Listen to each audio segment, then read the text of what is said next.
আমার এখান থেকে একটা ফ্যাসিস্ট গভর্নমেন্ট 15 বছর ক্ষমতায় ছিল, তারা জনগণের উপর অত্যাচার করেছে, মানুষ হত্যা করেছে, লুটপাট করেছে, আমাদের ইকোনমি ধ্বংস করে দিয়ে গেছে এবং গিয়ে ভারতে আশ্রয় নিয়েছে। সুতরাং এখানে কি ভিকটিমকে? ভিকটিম তো আমি। তো ভিকটিম যদি আমি হই, তো ভিকটিমের তো এটা থামানোর কোনো সুযোগ নাই, কাজে থামানোর দায়িত্ব ভারতের মেইনলি। আর 2 নম্বর কথা হলো যে ভারত তো আমার বিশাল প্রতিবেশী। প্রতিবেশী তো সরানো সম্ভব না, প্রতিবেশী তো থাকবেই। তো তার সঙ্গে আমার একটা সম্পর্ক লাগবে। আমরা প্রায়ই একটা বলি, এটা আমার কাছে মনে হয় এটা রং জিওপলিটিক্যালি, আমার কোনো শত্রু নাই, সবাই আমার বন্ধু। This is বুলশেট। রাষ্ট্রের সবাই বন্ধু কখনো হয় না। রাষ্ট্রের বন্ধু শত্রু বলে কিছু নাই। রাষ্ট্রের হলো ইন্টারেস্ট, স্বার্থ। সেখানে আমি মনে করি ভারতের সাথে আমাদের একটা ভারসাম্যমূলক সম্পর্ক থাকা উচিত। আমরা প্রায়ই বলি বন্ধুত্বপূর্ণ সম্পর্ক। RICL TMX, যুগের পর যুগ স্থাপনা থাকে মজবুত।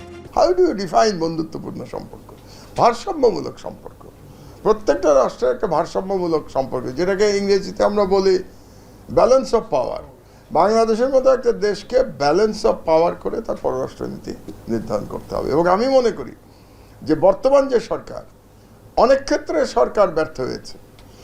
বেশ কিছু ক্ষেত্রে, যেমন দ্রব্যমূল্য নিয়ন্ত্রণের ক্ষেত্রে সরকার ব্যর্থ হয়েছে গত 5 মাস যদি আমরা বিবেচনা করি। তারপরে প্রশাসনের দিক দিয়ে ডিসিপ্লিন আনতে সরকার ব্যর্থ হয়েছে, তার প্রমাণ গতকালে আগুন লাগা সচিবালয়ে।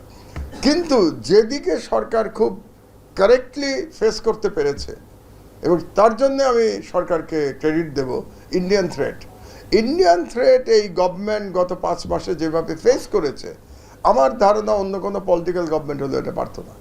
এরা খুব সাহসিকতার সাথে, খুব প্র্যাগম্যাটিজমের সাথে এরা ইন্ডিয়ান থ্রেট মোকাবেলা করেছে। এই জন্যে আমি থ্যাঙ্কস জানাই ইউনূস সরকারকে এই ইন্ডিয়ান থ্রেট মোকাবেলা করার জন্য।